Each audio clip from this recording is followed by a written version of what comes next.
Chemical equilibrium हमारा चल रहा था बच्चों। उसमें हम आगे आज बढ़ेंगे। केपी हमने लिखना सीख लिया था, केसी हमने लिखना सीख लिया था। आज हम देखने जा रहे हैं कि अगर किसी रिएक्शन का केपी और केसी दोनों पॉसिबल है तो तुम्हें केपी दिया रहा है तो केसी कैसे निकालोगे, और अगर केसी दिया रहा है तो केपी कैसे निकालोगे। ठीक है, तो देखो रिलेशन बिटवीन केपी एंड केसी, ये हेडिंग देना। मान लो अपनी मर्जी से ये रिएक्शन दे रहे हैं ए प्लस बी प्लस सी प्लस डी और बैलेंस किया हुआ है, स्मॉल ए बैलेंस करने पे कोफिशिएंट आया है। बी बी गैसियस इक्विलिब्रियम का साइन, सी सी गैसियस, डी डी गैसियस, और साथ में एक मान लो यहाँ पे प्योर लिक्विड है। तो तुम्हें तो पता है ये इक्विलिब्रियम के एक्सप्रेशन में नहीं आएगा क्योंकि इसका एक्टिव मास हम 1 लेंगे। तो अगर हम इस रिएक्शन का केपी का एक्सप्रेशन लिखें तो केपी बराबर क्या होगा, पार्शियल प्रेशर ऑफ सी का power C, partial pressure of D का पावर डी, ई अपीयर नहीं होगा क्योंकि प्योर लिक्विड है, divided by partial pressure of A to the power small ए और partial pressure of B to the power small B, ये आएगा। अगर तुम केसी का एक्सप्रेशन लिखो तो पार्शियल प्रेशर की जगह पे कंसंट्रेशन आएगा इक्विलिब्रियम का, सी का पावर सी, डी का पावर डी, ए का पावर ए और बी का पावर बी, जहां पे A B C D concentration equilibrium का है, P A P B P C P D partial pressure चारों का इक्विलिब्रियम का है। अगर हमें दोनों में रिलेशन तैयार करना है तो एक बात बताओ, तुमने पढ़े होगे फॉर्मूला P बराबर एनआरटी। गैस जो है सारे चैप्टर में आइडियल लेकर चलते हैं, रियल गैस जो था वहां पर रियल पढ़ते हैं, उसके अलावा किसी भी चैप्टर में आएगा गैस को हम आइडियल मान के ही चलते हैं अनलेस की मेंशन किया हुआ है। ठीक है, तो P बराबर एनआरटी, यहां से अगर P बराबर लिखोगे तो N by B into R T, और देखो N by B mole by volume, ये क्या होता है मोल by volume, mole of solute by volume of solution, ये मोलैरिटी होता है। तो यही कंसंट्रेशन होता है। ये जो हम ब्रैकेट में कंसंट्रेशन को लिखते हैं बड़ा ब्रैकेट में, ये वास्तव में मोलैरिटी होता है, मोल पर लीटर में। कंसंट्रेशन टर्म जो पढ़े थे उसमें बहुत सारा कंसंट्रेशन टर्म आया था, तो उसमें से केवल मोल पर लीटर को ही हम इक्विलिब्रियम के एक्सप्रेशन में इस्तेमाल करते हैं। ठीक है, तो N बाई बी को हम क्या लिख सकते हैं, concentration C into R T. Concentration जो है ना वो मोलैरिटी है, कंफ्यूज मत करना, कंसंट्रेशन जो है वो मोलैरिटी है। तो फॉर्मूला आ गया हमारा P बराबर सी आर टी। अगर ये फॉर्मूला A पे लगाओगे तो C के जगह पे कंसंट्रेशन ऑफ A होगा, concentration of A into R T आ जाएगा partial pressure of A। Similarly partial pressure of B बराबर कंसंट्रेशन इंटू आर टी, यानी concentration of B into R T, बड़ा ब्रैकेट का मतलब कंसंट्रेशन। और ऐसे ही हम C के लिए भी लिख सकते हैं, D के लिए भी लिख सकते हैं। तो एक काम करो, PA PB PC और PD इन चारों का वैल्यू इसमें पुट करो KP के एक्सप्रेशन में। तो देखो तो क्या आ रहा है, PC क्या आएगा, concentration of C into R T to the power small c। PD आ जाएगा concentration of D into R T का power small d divided by concentration of A into R T का पावर स्मॉल a और concentration of B into R T का power small b, ये आ गया। इसमें से इस वाले एक्सप्रेशन को तुम यहाँ पे देख सकते हो क्या, वो तुम्हें दिख रहा होगा। तो इस वाले एक्सप्रेशन को जैसे ही तुम यहां से अलग करोगे ये आ जाएगा कंसंट्रेशन ऑफ C का पावर C, D का पावर D, A का पावर A, B का पावर B, C का पावर C, D का पावर D, A का पावर A, B का पावर B इंटू क्या आया RT का पावर C, RT का पावर D, RT का पावर स्मॉल a, RT का पावर स्मॉल b, चारों को अगर मर्ज करोगे तो ये हो जाएगा RT का power C plus D minus A plus B। ठीक है, C प्लस डी ऊपर में, नीचे में A प्लस B ऊपर जाएगा तो माइनस हो जाएगा। ये जो टर्म देख रहे हो C plus D minus A plus B, ये वास्तव में क्या है, ध्यान से देखो, C प्लस डी, यहां से C प्लस डी, ये लिक्विड था तो इसको हमने कंसिडर नहीं किया, माइनस रिएक्टेड में A प्लस B। कहने का मतलब ये जो टर्म पावर में आया है, पावर में, ये वास्तव में डेल्टा है। डेल्टा का मतलब क्या, डिफरेंस है। किसका किसका डिफरेंस है बच्चों, प्रोडक्ट में जो स्टोइकियोमेट्रिक कोफिशिएंट है उसमें से तुम रिएक्टेंट के स्टोइकियोमेट्रिक कोफिशिएंट के समेशन को घटा रहे हो। C प्लस डी यानी प्रोडक्ट में जो गैस है उसका स्टोइकियोमेट्रिक कोफिशिएंट, लिक्विड चाहे सॉलिड होगा उसे हम काउंट नहीं करेंगे। प्रोडक्ट में जो गैस है उसके स्टोइकियोमेट्रिक कोफिशिएंट का समेशन आएगा C plus D minus A plus B। A plus B क्या है, रिएक्टेंट में जो गैस है उसके स्टोइकियोमेट्रिक कोफिशिएंट का समेशन है। कहने का मतलब डेल्टा n कहते हैं इसे, हम इसे बोलते हैं डेल्टा n। n का मतलब क्या है, n यहाँ पे कोफिशिएंट को रिप्रेजेंट कर रहा है, n मोल को रिप्रेजेंट करता है। और तुमको पता है कि रिएक्शन में जो कोफिशिएंट होता है वो मोल में रिलेशन होता है, मोल नहीं होता लेकिन मोल में वो रिलेशन होता है, तो हम इसे डेल्टा एन बोलते हैं। लेकिन एक बात बताओ, अगर केपी और केसी दोनों इस रिएक्शन का एग्जिस्ट कर रहा है, इसका मतलब कि एक्सप्रेशन में केवल गैस आएगा, सॉलिड चाहे लिक्विड तो आएगा नहीं, और सॉलिड लिक्विड नहीं आएगा तो हम डेल्टा एन में यहाँ पे जी लगा देते हैं, delta N G. Delta N G का मतलब क्या हो गया, डेल्टा का मतलब डिफरेंस फाइनल में से इनिशियल का, एन का मतलब कोफिशिएंट, और जी आया है गैसियस के लिए, ठीक है। तो डेल्टा एन जी बराबर क्या है बच्चों, सी plus D minus A plus B. यानी ये वास्तव में क्या है, ये वास्तव में है स्टोइकियोमेट्रिक कोफिशिएंट ऑफ, सिग्मा कर दिया हमने, स्टोइकियोमेट्रिक कोफिशिएंट ऑफ प्रोडक्ट, है ना। ये म्यू से हम स्टोइकियोमेट्रिक कोफिशिएंट को रिप्रेजेंट करते हैं। तो न्यू पी यानी प्रोडक्ट का स्टोइकियोमेट्रिक कोफिशिएंट के आगे सिग्मा लगा दिया, यानी उसका जोड़ माइनस फिर से सिग्मा स्टोइकियोमेट्रिक कोफिशिएंट किसका, रिएक्टेंट का। डेल्टा एन जी यहां पे हम लिख देते हैं, डेल्टा एन जी बराबर आएगा, लैंग्वेज में लिख रहे हैं, stoichiometric coefficient of gaseous product minus stoichiometric coefficient of gaseous reactant. बहुत इंपॉर्टेंट है, आगे भी सारे चैप्टर में काम आएगा। डेल्टा एन जी निकालना आना चाहिए। जब भी डेल्टा एन जी निकालना है कैसे निकालोगे, प्रोडक्ट में गैस का कोफिशिएंट को जोड़ लो और उसमें से माइनस कर दो रिएक्टेंट के गैस के कोफिशिएंट को ऐड करके, ठीक है। इस पर भी हम प्रैक्टिस करेंगे। तो अगर अभी इसमें दिक्कत हो रहा है तो बिल्कुल भी चिंतित मत होना, क्लियर हो जाएगा ये, ठीक है। वापस आ जाते हैं हम लोग यहाँ पे। तो देखो क्या है, क्या था एक्सप्रेशन, केपी बराबर, ये टर्म क्या बन गया बच्चों, तो इस टर्म को हम बोलेंगे केसी इंटू क्या, आरटी, और आरटी का पावर क्या, इसे हम क्या बोलते हैं, डेल्टा एन जी। ये फॉर्मूला याद रखना, वेरी वेरी इंपॉर्टेंट। केपी बराबर केसी इंटू आरटी का पावर डेल्टा एन जी, ये फॉर्मूला याद रखना। अगर तुम्हें टेम्परेचर पता है, अगर तुम्हें टेम्परेचर पता है तो तुम केपी से केसी निकाल लोगे, केसी से केपी निकाल लोगे। डेल्टा एन जी तो पता होगा, क्योंकि अगर रिएक्शन दिया है तो तुमको डेल्टा एन जी पता है। आर को किस यूनिट में लोगे, तो आर को हमेशा ऑलवेज लीटर एटीएम में लेना। क्यों, क्योंकि ये जो केपी आया है, केपी में जो प्रेशर होता है ना, वो नॉर्मलाइज्ड प्रेशर होता है। नॉर्मलाइज्ड प्रेशर क्या होता है ये तुम थर्मोडायनेमिक्स में पढ़ोगे। अभी के लिए बस इतना जानो कि प्रेशर जो होता है वो एटीएम में रहता है। केपी के एक्सप्रेशन में प्रेशर एटीएम में होता है, और क्योंकि ये प्रेशर एटीएम में होता है नॉर्मली, जनरली, कभी कभी जबरदस्ती दूसरा यूनिट दे सकता है, लेकिन जनरली चाहे कुछ भी मेंशन नहीं करा है तो हमेशा एटीएम में होगा। तो प्रेशर अगर एटीएम में है तो हम आर को भी लीटर एटीएम वाला इस्तेमाल करेंगे, ठीक है। आर का वैल्यू लिख देना है, आर बराबर 0.0821 लीटर एटीएम पर केल्विन पर मोल, ठीक है। याद हो गया, केपी बराबर केसी इंटू आरटी का power delta N G. Delta N G कैसे निकालेंगे, प्रोडक्ट में गैस जो भी है उसके कोफिशिएंट का सम माइनस रिएक्टेंट में गैस जो भी है उसके कोफिशिएंट का समेशन, ठीक है। इतना पहले नोट करो।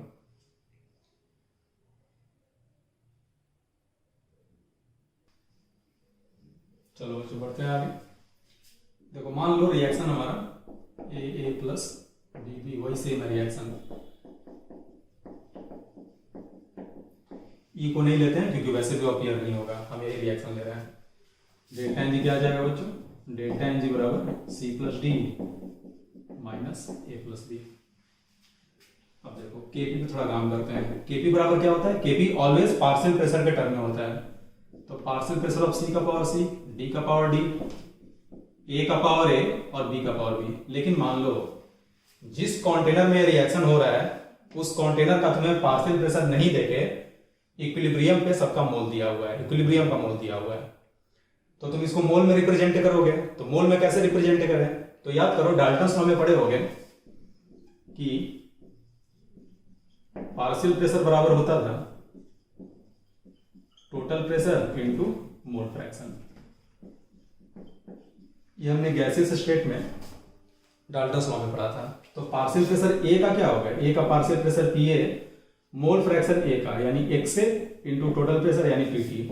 क्या लिख सकते हो आप, पी ए बराबर मोल फ्रैक्शन ऑफ ए। तो मोल फ्रैक्शन क्या होता है, mole of A by total mole into total pressure. Similarly partial pressure of B बराबर आ जाएगा mole of B by total mole into total pressure, ठीक है। टोटल प्रेशर किसका, कंटेनर का टोटल प्रेशर, इक्विलिब्रियम पे जो भी कंटेनर में टोटल प्रेशर है। अगर हम इस फॉर्मूले से पार्शियल प्रेशर को रिप्लेस कर दें तो हमारा एक और फॉर्मूला आ जाएगा मोल के टर्म में। तो उसे याद नहीं किया जाता, बार बार लिखते हुए अपने आप को दिमाग में आ जाएगा।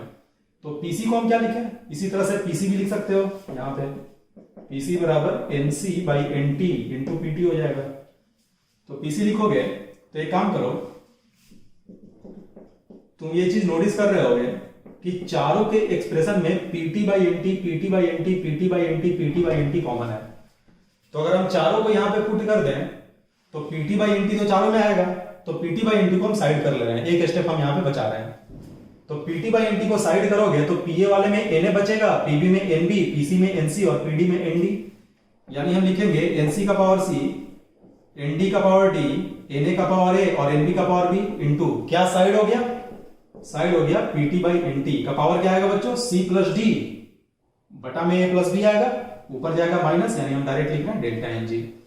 ठीक है, तो देखो केपी का ये एक्सप्रेशन भी होता है, या तो तुम केपी को पार्शियल प्रेशर के टर्म में लिखो, और नहीं तो तुम पार्शियल प्रेशर नहीं लिख के पार्शियल प्रेशर के जगह पे मोल लिख लो, लेकिन बगल में फिर पीटी बाई एनटी का पावर डेल्टा एनजी आएगा, जहां पे पीटी कंटेनर का टोटल प्रेशर है और एनटी कंटेनर में गैसेस का टोटल मोल है, सारा मोल जोड़ के है वो। ठीक है, चलिए तो ये एक चीज तुम सीख गए।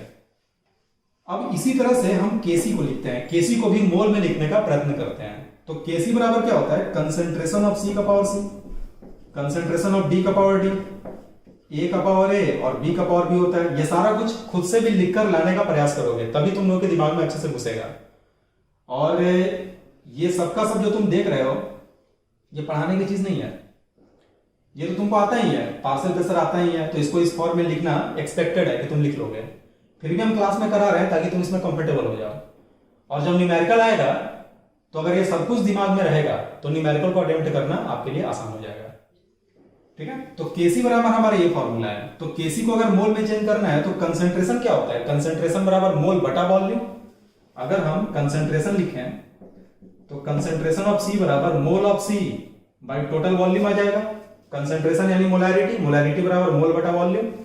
कंसेंट्रेशन ऑफ ए बराबर मोल बटा ए बाय टोटल वॉल्यूम हो जाएगा। तो देखो, तो अगर हम यहां वैल्यू पुट करें तो ये हो जाएगा mole of C by total volume, mole of D by total volume, mole of A by total volume, mole of B by total volume. तो मोल को साइड कर लो, मोल ऑफ सी का power C, mole of D का power D, mole of A का power small A, mole of B का power small B into 1/bt सब में common था, तो 1/bt का पावर आ जाएगा डेल्टा एनजी। तो देखो ध्यान से, हमने केसी को भी इस तरीके से लिख दिया। ठीक है, अब देखो हम ये क्यों करा रहे थे, काम कर रहे हैं, इसको थोड़ा हम साइड में लिख देते हैं। मान लो इसको हम यहाँ लिख दिए, कंसेंट्रेशन ऑफ सी बराबर mole of C by total volume, concentration of A mole of A by total volume. ठीक है, अब देखो अगर केपी को लिखोगे मोल में तो मोल वाला पार्ट तो आ गया, जैसे प्रेशर था वहीं पे मोल लिख दो, लेकिन साइड में एक टर्म आ जाएगा पीटी बाई एनटी का पावर डेल्टा एनटी। अगर केसी को लिखोगे तो वही सेम चीज आएगा, लेकिन साइड में आ जाएगा 1/bt है ना का पावर डेल्टा एनजी। एक बात बताओ, अगर डेल्टा एनजी हमारा 0 हो जाए, किसी रिएक्शन में डेल्टा एनजी 0 हो जाए, फॉर एग्जांपल मान लीजिए ये रिएक्शन है 2HI सपोज करो जा रहा है H2 + I2 में, है ना, और ये तीनों का तीनों गैसियस फेज में है, ये हमारा रिएक्शन है। जरा इस रिएक्शन में डेल्टा एनजी निकालो तो क्या आता है, तो डेल्टा एनजी बराबर क्या आएगा, प्रोडक्ट में गैस का कोफिशिएंट, तो H2 का कोफिशिएंट 1, I2 का कोफिशिएंट 1, 1 1 कितना 2, और रिएक्टेंट में भी 2 है, 2 - 2 बराबर 0 आ गया। डेल्टा एनजी 0 है इस रिएक्शन में। अगर डेल्टा एनजी 0 हो जाए तो यहां पे रखोगे 0, तो जैसे यहां 0 रखोगे ये पूरा का पूरा टर्म ही गायब हो जाएगा। किसी भी चीज का पावर 0 1 होता है तो केवल यही तो बचेगा। और केसी में भी अगर डेल्टा एनजी को 0 कर दो तो ये टर्म गायब हो जाएगा, तो केवल ये बचेगा। कहने का मतलब जिस रिएक्शन में डेल्टा एनजी 0 हो वहां आप केपी बराबर ये इक्वेशन तो लिख सकते हो, ये भी इक्वेशन लिख सकते हो, लेकिन अगर सवाल में मोल दिया हुआ है, केवल मोल और कुछ नहीं दिया है, तो परेशान होने की जरूरत नहीं है। तुमको प्रेशर निकालने की कोई जरूरत नहीं है, कंसंट्रेशन निकालने की कोई जरूरत नहीं है। तुम चाहो तो इस केस में डायरेक्ट मोल में भी केपी और केसी को लिख सकते हो। फिर से बोलते हैं, अगर डेल्टा एनजी 0 है, डेल्टा एनजी 0 तो ये टर्म गायब, यानी केपी को तुम लिख सकते हो एनसी का पावर सी, एनडी का पावर डी, एनए का पावर ए और एनबी का पावर बी। चाहे केसी में भी अगर डेल्टा एनजी 0 कर दो तो ये टर्म गायब, तो यही सेम चीज बचेगा। कहने का मतलब अगर डेल्टा एनजी 0 हो तो केपी बराबर केसी आ रहा है, और ये दोनों का दोनों बराबर आ रहा है एनसी का पावर सी, एनडी का पावर डी, एनए का पावर ए और एनबी का पावर बी के, इस एक्सप्रेशन के बराबर आ रहा है। तो ये जो हमारा एक्सप्रेशन है ये तो ना ही पार्शियल प्रेशर के टर्म में है ना ही कंसंट्रेशन के टर्म में है। अगर केपी को तुम इस वाले केस में प्रेशर के टर्म में लिखोगे तो क्या गलत हो जाएगा? तो गलत नहीं होगा, क्योंकि ये तो बेसिक डेफिनेशन है, ये तो होगा ही होगा। लेकिन ये हमारा जो केपी का एक्सप्रेशन है ये इसके बराबर होता नहीं है इन जनरल अदर केसेस में। लेकिन जिस सवाल में डेल्टा एम जी जीरो हो जाए उस सवाल में तुमको ये सहूलियत हो जाती है, तुमको आसानी हो जाती है। तुम अगर इस फॉर्मूले को इस्तेमाल करोगे तो तुम्हारा आसानी से आंसर आ जाएगा। कहने का मतलब जिस रिएक्शन में डेल्टा एम जी जीरो दिया हो और उसमें प्रेशर चाहे कंसंट्रेशन निकालना मुश्किल हो, उस सवाल में तुम डायरेक्ट ये फॉर्मूला इस्तेमाल कर सकते हो। ठीक है, और वैसे सवाल में केपी और केसी दोनों का दोनों सेम हो जाता है और ये दोनों का दोनों यूनिटलेस भी हो जाता है। सोचो कैसे यूनिटलेस होगा, क्योंकि अगर डेल्टा एन जी जीरो है तो बस ये टर्म बचा, और ये क्या है? ये तो बस सीधे मोल है, और ऊपर में सी प्लस डी, ऊपर में मोल का पावर आएगा सी प्लस डी, नीचे आएगा मोल का पावर ए प्लस बी। और डेल्टा एन जी जीरो है, इसका मतलब कि प्रोडक्ट का मोल सी प्लस डी, रिएक्टेंट का मोल ए प्लस बी इक्वल है, तो यूनिट नीचे का ऊपर से पूरी तरह से कट जाएगा, वो धीरे धीरे तुमको उस पर कॉन्फिडेंस आ जाएगा। ठीक है, एक और बात बताओ, अभी हमने पिछले डिस्कशन में, है ना, पिछले क्लास के नहीं, इसी के पिछले डिस्कशन में इक्वेशन लाया था। कौन सा इक्वेशन लाया था बच्चों? केपी बराबर के सी इंटू आर टी का पावर डेल्टा एन जी। जरा यहां से भी देखो तो, अगर डेल्टा एन जी जीरो है, डेल्टा एन जी जीरो, तो ये टर्म तो गायब हो गया, और ये टर्म गायब हो गया तो क्या आ गया? केपी बराबर के सी आ गया। तो यहां से भी वही चीज आ रहा है, तो एकदम रट जाओ, यही मेन काम का है जो तुमको समझाना चाह रहे थे। वैसे ये सब भी यूज आएगा, ये फॉर्मूला बहुत यूज आएगा, फिलहाल के लिए ये सबसे ज्यादा काम का था। जिस सवाल में डेल्टा एन जी जीरो हो उस सवाल में बिल्कुल निर्भीक हो गए, है ना, धड़ल्ले से तुम लिख सकते हो केपी बराबर के सी, और सीधे मोल के टर्म में लिख सकते हो। भाड़ में गया पार्शियल प्रेशर, भाड़ में गया वॉल्यूम, उससे कोई मतलब नहीं है।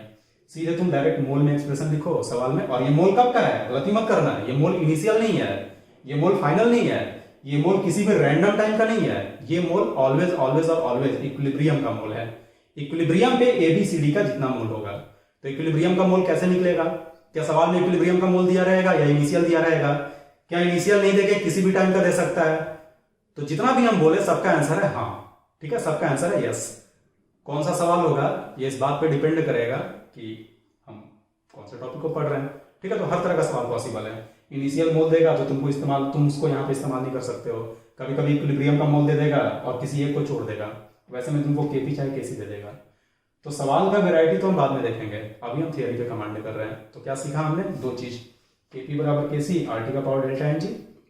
अगर रिएक्शन इस तरह का हो जिसमें डेल्टा एन जी जीरो हो जाए, तो डेल्टा एन जी जीरो हो जाए तो केपी बराबर के सी, और एक्सप्रेशन भी हमारा आसान हो जाता है। तुम चाहो तो उसको मोल में भी लिख सकते हो। ठीक है, ऐसे मोल में मत लिखना, गलत हो जाएगा। अगर डेल्टा एन जी जीरो नहीं है तो वैसे केस में केपी को प्रेशर में ही लिखना, केसी को कंसंट्रेशन में ही लिखना। ठीक है, अगर डेल्टा एन जी जीरो है तो केपी केसी को मोल में भी लिख सकते हो, उन दोनों में तो लिख ही सकते हो, ऐसे भी तुम लिख सकते हो। ठीक है, नोट कर लो।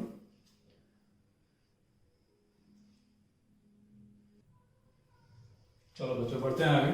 अब देखो, अब हम देखने जा रहे हैं कितने तरह से तुमसे सवाल पूछ सकते हैं। तो मान लो कि हेडिंग लिखना है इफ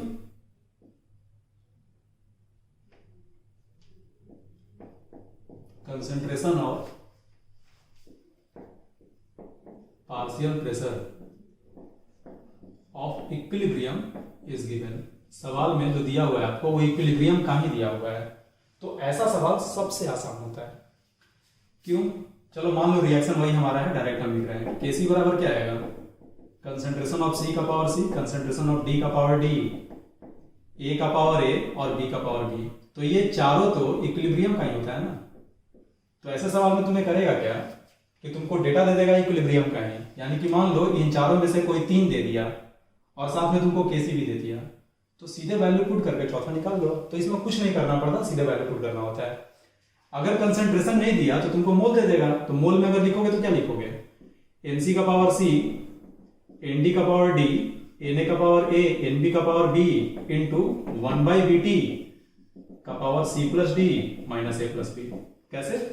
हम याद करके नहीं लिखे हैं, हम क्या किए हैं, कंसंट्रेशन को लिख दिए मोल बटा वॉल्यूम। तो मोल बटा वॉल्यूम, मोल बटा वॉल्यूम, मोल बटा वॉल्यूम, मोल बटा वॉल्यूम, वॉल्यूम को साइड कर लिया। जब तुम सवाल करोगे तो वॉल्यूम को साइड करने की जरूरत नहीं होगी, ये फॉर्मूला हम डायरेक्ट इस्तेमाल नहीं करते हैं, हम सीधे कंसंट्रेशन को ही लिख देते हैं मोल बटा वॉल्यूम। अभी सवाल अगर करेंगे हम लोग तो मोल को अलग वॉल्यूम को अलग नहीं करके हम सीधे कंसंट्रेशन निकाल के ही उसका वैल्यू पुट कर देंगे, क्योंकि एक्चुअल सवाल में तो छोटा छोटा नंबर रहेगा तो कैलकुलेशन करना आसान होगा। ठीक है, चाहे मान लो तुम्हें केपी में नहीं बल्कि केसी में नहीं बल्कि केपी पे काम करना चाह रहा है, तो डिस्कशन अलग थोड़े ना है। अगर तुमसे केपी पे काम कराएगा तो तुम्हें कंसंट्रेशन नहीं देकर पार्शियल प्रेशर देगा, तो इन चारों में से कोई 3 दे देगा, चौथा निकाल लेना। चाहे अगर मोल दिया रहेगा तो मोल में भी तुमको लिखना आता है, तो एनसी का पावर सी, एनडी का पावर डी, एनए का पावर ए, एनबी का power B into PT by NT, है ना। ये हम मेमोरी से लिख रहे हैं। ठीक है, डायरेक्ट भी लिख सकते थे लेकिन ये हमको याद हो चुका है तो हम मेमोरी से लिख रहे हैं। केपी का जो एक्सप्रेशन मोल में अभी तुरंत हम लिख कर दिखाए थे, जहां पीटी क्या है कंटेनर का टोटल प्रेशर है और एनटी क्या है कंटेनर में मौजूद टोटल मोल है। ठीक है, तो इसमें कुछ नहीं करना, ऐसे डायरेक्ट अगर देख रहे होगे तुमको लगेगा इसमें हम नया क्या बताएं, तो इसमें बताने को कुछ है ही नहीं, सीधे वैल्यू पुट करो आंसर निकालो। ठीक है बच्चों, दूसरा if initial amount of reactant और प्रोडक्ट इज गिवन। इससे थोड़ा सा ज्यादा स्टेप इसमें होता है, आसान ये भी होता है। अगर इनिशियल दिया है तो तुमको रिएक्शन लिखना पड़ेगा। कैसे रिएक्शन लिखेंगे, मान लो ये रिएक्शन है, आसान आसान रिएक्शन दे रहे हैं, ए गैसियस है, 2b गैसियस प्लस सी गैसियस है मान लो। ठीक है बच्चों, और सपोज करो कि तुम्हें हम इसका केस ले रहे हैं, पहला केस, और पहला केस में इनिशियल दिया है तो ए का मान लो इनिशियल मोल दिया हुआ है, ये मान लो स्मॉल ए मोल दे दिया। ठीक है, स्मॉल ए मोल दे दिया और साइड में लिख रहा है कि वॉल्यूम ऑफ कंटेनर जो है वो बी लीटर है। ठीक है, तो जब ए मोल है उसमें मान लो ये दोनों 0 0 है, कोई जरूरी नहीं है, कुछ दे भी सकता है, मान लो 0 0 है।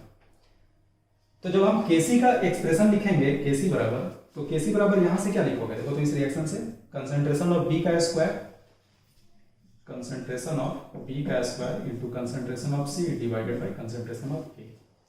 ठीक है, आप समझना इसको ध्यान से। तो ये जो होता है, ये तीनों का तीनों डेटा, ये तो इक्विलिब्रियम का होता है, लेकिन अपने पास जो डेटा है वो तो इनिशियल है, तो कोई दिक्कत नहीं, हम यहाँ पे करेंगे क्या, लिखेंगे एट इक्विलिब्रियम। इक्विलिब्रियम पे क्या हुआ, तो इक्विलिब्रियम कब एस्टैब्लिश होगा, जब ए थोड़ा सा टूट कर जाएगा प्रोडक्ट में, कितना जाएगा नहीं पता, तो मान लो उसको x, सपोज करो ए में से x मोल टूट गया, ए में से x मोल टूट के प्रोडक्ट में चला गया, तो बचा कितना, a माइनस एक्स बचा, ए में से x हटा दिए तो ये बचा हुआ मोल हो गया।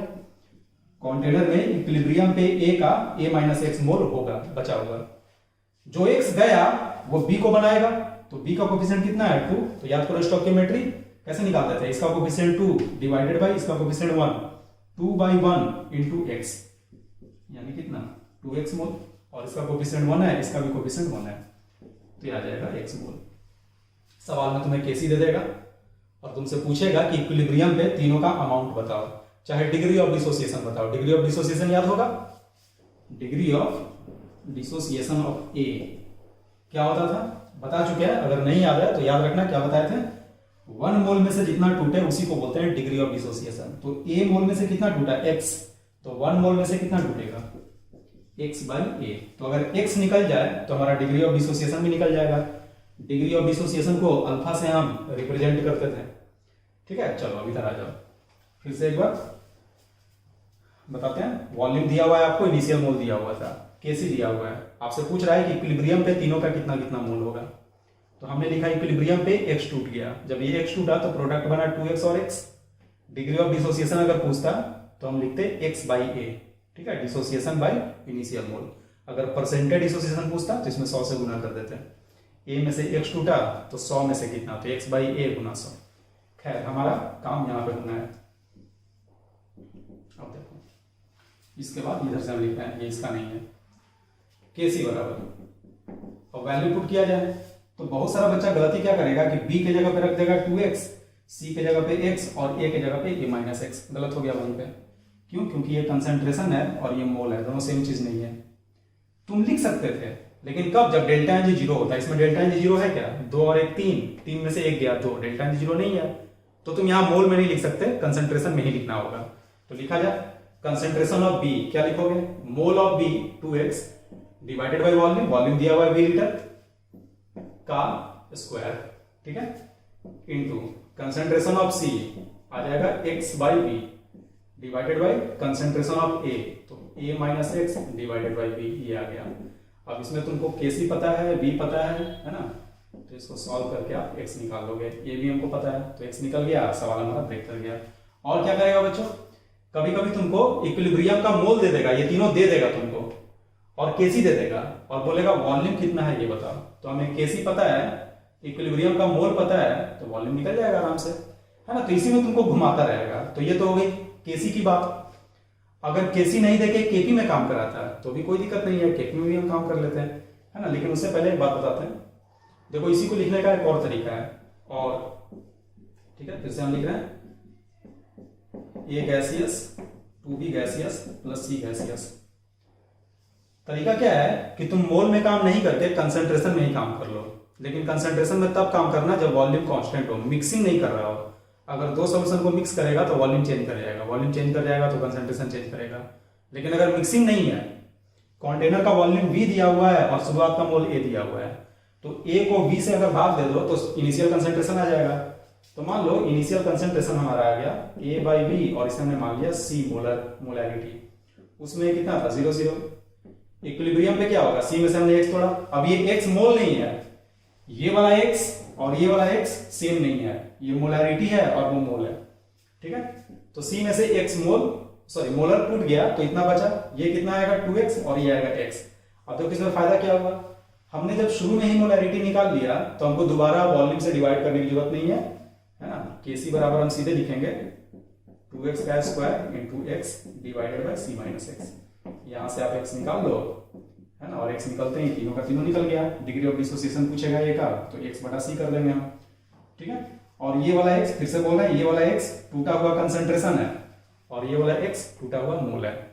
अगर मान लो मोलैरिटी नहीं देके पार्शियल प्रेशर दे देता और Kp लिखना होता तो कोई दिक्कत नहीं, जैसे हमने मोलैरिटी में किया वैसे हम पार्शियल प्रेशर में तोड़ लेते हैं, ठीक है। तो ये नोट करो, फिर हम पार्शियल प्रेशर का लिखवाते हैं और उसके बाद न्यूमेरिकल कराते हैं।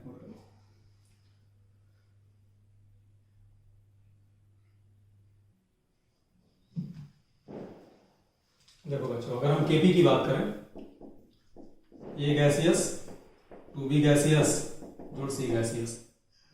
अब इसमें इनिशियल मोल अगर नहीं दिया हुआ है, तुमको पार्शियल प्रेशर ही दिया हुआ है, मान लो तुम्हें दे दिया P0 ATM 0 0, कोई दिक्कत नहीं, जैसे मोल में काम करते हो वैसे ही ATM में कर लेना।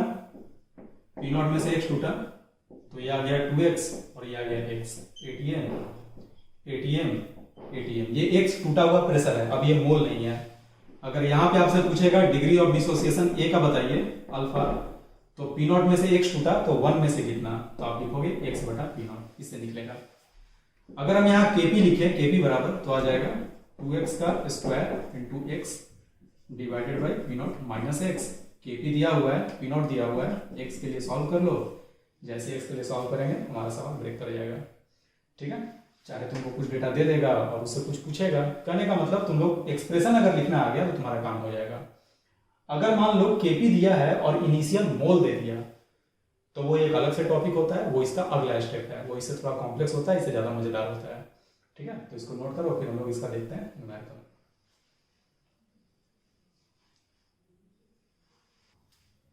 देखो बच्चों, सवाल देखा जाए, रिएक्शन दिया है, Kc बराबर कर रहा है 100 पर मोल लीटर है। 100 पर मोल लीटर इसलिए है कि प्रोडक्ट बाय रिएक्टेंट करोगे तो प्रोडक्ट का पावर 2 है, रिएक्टेंट में पावर 2 और 1 3 होगा, तो डिनोमिनेटर में 1 यूनिट बच जाएगा मोल पर लीटर का, उसी का रेसिप्रोकल है पर मोल लीटर। रफ में लाने का प्रयास करना, मजा आएगा, ठीक है। आगे बोल रहा है कि अगर इक्विलिब्रियम पे, तो देखो ये सबसे आसान वाला टाइप का सवाल हो गया, इक्विलिब्रियम का ही डेटा दे दिया। इक्विलिब्रियम पे SO3 का मोल SO2 के मोल का दुगना है, तो कह रहा है कि ऑक्सीजन का कितना मोल है, फिर ये बताना है, ठीक है। और इस सवाल में तुमको वॉल्यूम दिया हुआ था जो कि छूट गया है, लिख देते हैं, वॉल्यूम दिया हुआ है 10 लीटर, वॉल्यूम देना इसमें जरूरी है क्योंकि डेल्टा Ng 0 नहीं है, वॉल्यूम 10 लीटर दिया हुआ है।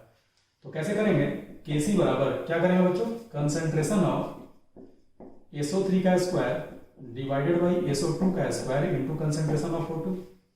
Kc कितना दे रखा है 100 इज इक्वल टू, अब बोल रहा है कि SO3 का मोल SO2 का दुगना है, तो एक काम करो, SO2 का मोल तुम x मान लो, x। तो अगर SO2 का मोल हम x मान लें तो SO3 का मोल हो जाएगा 2x। लेकिन हमें मोल नहीं कंसंट्रेशन लिखना है ना, याद रखना।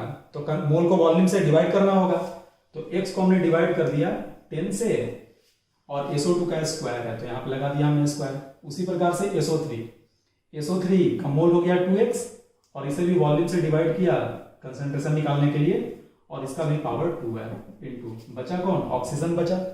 तो ऑक्सीजन का आपसे मोल पूछ रहा है, तो एक काम करो, ऑक्सीजन के मोल को y मान लो। तो ऑक्सीजन के मोल को अगर हम y मान लें तो यह हो जाएगा y/10, है ना, पावर में 1। y/10 क्यों हुआ, y मोल हो गया और 10 लीटर से डिवाइड कर दिए तो कंसंट्रेशन आ गया। हमें इसमें y निकालना है, मोल निकालना है, तो y निकल जाए तो काम हो जाए। तो ध्यान से देखो, x² और यहाँ से भी x² कैंसिल हो जाएगा, ठीक है। 10 का स्क्वायर 100, 10 का स्क्वायर 100, वो भी कैंसिल हो जाएगा।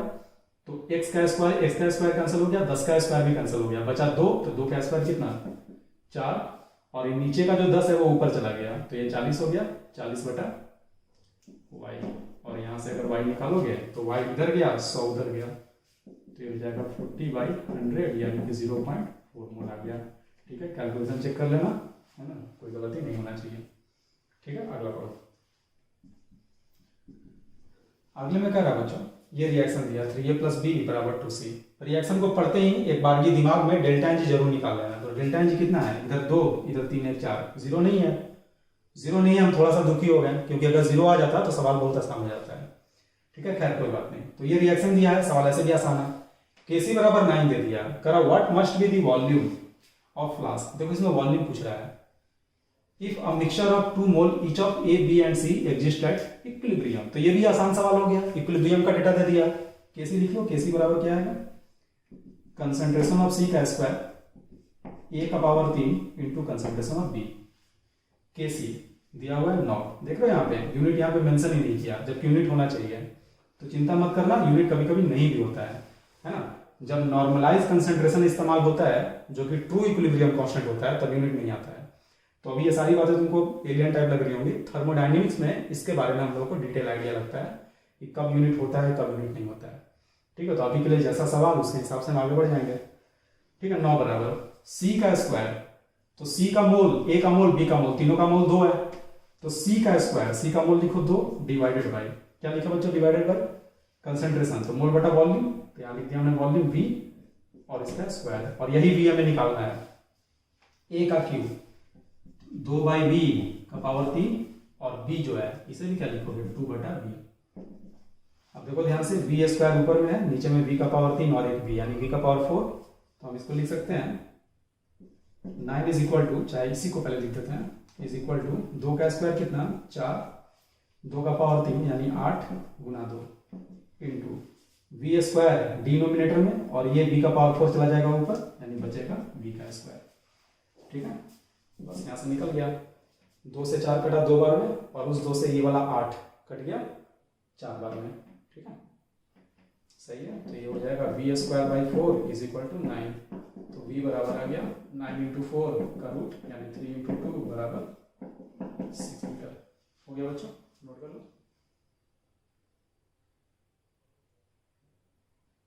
देखो बच्चों ये सवाल इसमें कह रहा है कि एक कंटेनर है 1 लीटर का, दूसरा 3 लीटर का, बीच में बंद है, 2 मोल A2 है, 4 मोल B2 है। अगर दोनों गैस को हम मिक्स कर दें तो ये रिएक्शन होता है, जिसका Kc 4 है, ठीक है। What is the concentration of AB at equilibrium. जो प्रोडक्ट में AB है उसका इक्विलिब्रियम पे कंसंट्रेशन बताना है। ऑब्वियसली ये जो मोल है ये इनिशियल है, तो ये दूसरे काइंड का सवाल हुआ, इसमें इनिशियल दिया हुआ है। लेकिन अच्छी बात क्या है, रिएक्शन ध्यान से देखो, A2 + B2 = 2AB, A2 + B2 = 2AB। कुछ नहीं लिखेंगे तो मान लेना गैसियस फेज में है। तो इनिशियल क्या है बच्चों, इनिशियली ये दिया हुआ है 2 मोल, B2 दिया हुआ है 4 मोल। जैसे ही इसको खोलोगे दोनों मिक्स होगा, उस समय 0 है। इक्विलिब्रियम पे क्या होगा, लेकिन वहां जाने से पहले एक बात बताओ, इसमें डेल्टा एन जी कितना है, इधर 2 माइनस इसका कोफिशिएंट 1, इसका भी 1, 1 1 2 में से 2 गया 0। तो बहुत खुशी की बात है, 2 में से 2 गया 0। इसका मतलब ये हुआ कि जब तुम Kc का एक्सप्रेशन लिखोगे तो तुम Kc को चाहो तो मोल में लिख सकते हो, यानी मोल ऑफ AB का power 2 divided by mole of A2 into mole of B2। कहने का मतलब तुमको कंसंट्रेशन में जाने की कोई जरूरत नहीं है, तुमको मोल दिया हुआ है, मोल में काम कर लो। इसको वॉल्यूम से, जैसे दोनों को मिक्स किए तो 1 और 3 4 लीटर वॉल्यूम हो गया, तो यहाँ पे वॉल्यूम से डिवाइड करने की कोई जरूरत नहीं है, मोल में तुम काम कर सकते हो। ये फायदा होता है डेल्टा एनर्जी के जीरो होने से। तो क्या लिखे हम बता, 2 में से x टूटा, 4 में से x टूटा, तो ये कितना आ जाएगा 2x। वैल्यू पुट करो, केसी कितना दिया हुआ है 4 इज इक्वल टू मोल में ही हम लिख रहे हैं, तो ये हो जाएगा 2x का square divided by 2 minus x into 4 minus x.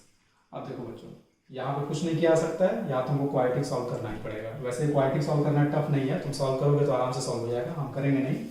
Quadratic यहाँ से सॉल्व करोगे, एग्जाम में अगर ऐसा आ जाए तो फिर लाइफ को कॉन्टेम्पलेट वहाँ पे मत करने लगना, क्योंकि कोई चारा नहीं है, तुमको वहाँ पे क्वाड्रेटिक सॉल्व करना ही करना है। ठीक है, तो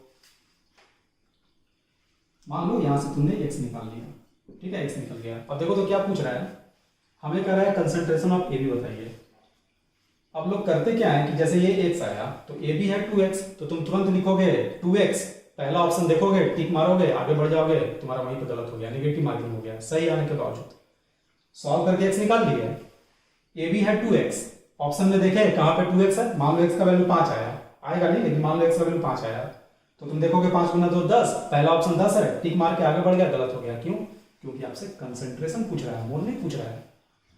मोल में काम कर लिए तुम, जो निकाले वो मोल निकला, लेकिन पूछ तो कंसंट्रेशन रहा है ना। तो हम करेंगे क्या, कंसंट्रेशन ऑफ AB बराबर, इसीलिए एग्जाम में क्या करा जाता है कि जो चीज पूछे ना उसको अंडरलाइन कर दिया करो, ताकि जल्दीबाजी में गलती ना हो। तो कंसंट्रेशन क्या होता है, मोल बटा वॉल्यूम। तो AB का मोल कितना 2x, जब दोनों को मर्ज करा दिए, ये मिला दिए दोनों को, तो टोटल वॉल्यूम कितना 3 और 1 4, दोनों गैस मिल जाएगा, तो ये एक सिंगल कंटेनर की तरह बिहेव करेगा। 3 1 4, 4 से डिवाइड कर दो, मोल पर लीटर, चाहे मोलैरिटी हो गया है ना। x तुम निकाल लिए और वैल्यू पुट कर लेना, यहां से हमारा आंसर आ जाएगा। ठीक है, नोट कर लो।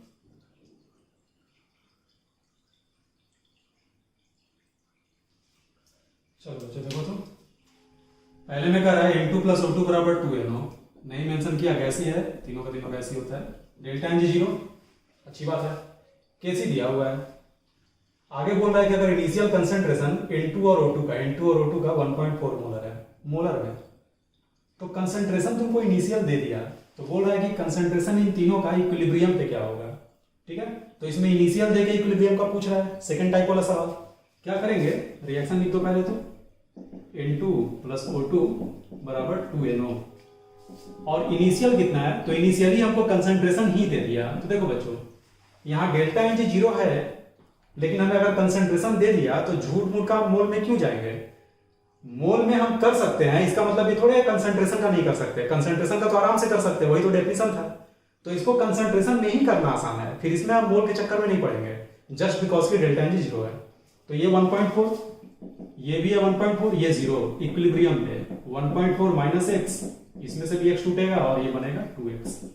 केसी दिया है 1.7 गुना 10 का पावर माइनस 2, इसे हम लिख सकते हैं 0.017 इज इक्वल टू, और क्योंकि ये मोलर ही है तो वॉल्यूम से डिवाइड करने की कोई जरूरत नहीं, डायरेक्ट कंसंट्रेशन में लिखो 2x का square divided by 1.4 minus x, और इसके लिए भी सेम चीज, तो यहां भी स्क्वायर आ जाएगा। फिर क्या करोगे, 2x by is equal to under root 0.017, ये रूट जरूर निकालना, ऐसा नहीं कि स्क्वायर करके इसको क्वाड्रेटिक में चेंज कर लेना, स्क्वायर उधर भेज दो, दोनों पे स्क्वायर है, ये रूट हो जाएगा, रूट आराम से निकल जाएगा। जैसे रूट निकल कर आया, ये लीनियर इक्वेशन आ गया, लीनियर इक्वेशन आ गया तो x निकल गया। हमसे क्या पूछ रहा है, इक्विलिब्रियम का कंसंट्रेशन बताइए, तो हमारा आंसर क्या होगा, N2 हो जाएगा 1.4 माइनस एक्स, O2 हो जाएगा 1.4 माइनस एक्स, और NO हो जाएगा 2x। हमने x निकाल लिया है, x का वैल्यू पुट कर दो, तीनों का तीनों आंसर आ जाएगा। तो हम तुमको प्रोसेस बता दिए, बाकी जो मैथमेटिक्स वाला पार्ट है, जो कैलकुलेशन का पार्ट है, वो तुम्हारे ऊपर है। एग्जाम में क्वाड्रेटिक आता है ना, बिल्कुल आता है, ऐसा मत सोचना क्वाड्रेटिक आ गया तो हम नहीं करेंगे, लेकिन क्वाड्रेटिक को सॉल्व करना बहुत मुश्किल काम नहीं होता है, बस तुम डरते हो रूट देख के। तो प्रैक्टिस अगर अच्छे से करोगे तो क्वाड्रेटिक बहुत जल्दी सॉल्व हो जाता है। ठीक है, चलो पढ़ते हैं आगे। इसमें देखो सेम वही सवाल, अंतर क्या है, इसमें कंसंट्रेशन था, इसमें आपको प्रेशर दिया हुआ है।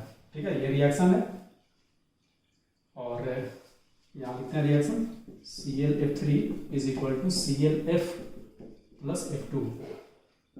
यहाँ भी आपको इनिशियल डेटा दिया हुआ है, बोल रहा है इनिशियली प्रेशर 1.47 एटीएम है किसका, ClH3 का। तो 1.47 एटीएम जब एटीएम में दे दिया तो हम एटीएम में ही कर लेंगे, -x ये हो जाएगा x, ये भी हो जाएगा x। Kp दिया हुआ है, Kp का एक्सप्रेशन लिख लो, खत्म हो गया सवाल। Kp बराबर 0.14 इज इक्वल टू, यहाँ से क्या आएगा बच्चों, ये सब एटीएम ही है तो डायरेक्ट यूज कर लेंगे, ये हो जाएगा x² बाई 1.47 माइनस एक्स। यहाँ से क्वाइटी सॉल्व करना ही पड़ेगा, x निकल गया, जैसे x निकल गया सवाल ब्रेक कर दिया। आपसे क्या पूछ रहा है, तीनों का पार्शियल प्रेशर, तो हमारा आंसर क्या हो जाएगा, ClH3 हो जाएगा। इक्विलिब्रियम का पार्शियल प्रेशर पूछ रहा है, x आप निकाल चुके हो, ये हो जाएगा, और ClF और F2 ये दोनों का दोनों x एटीएम के बराबर हो जाएगा। यहाँ से हमारा आंसर आ गया, ठीक है, नोट कर लो।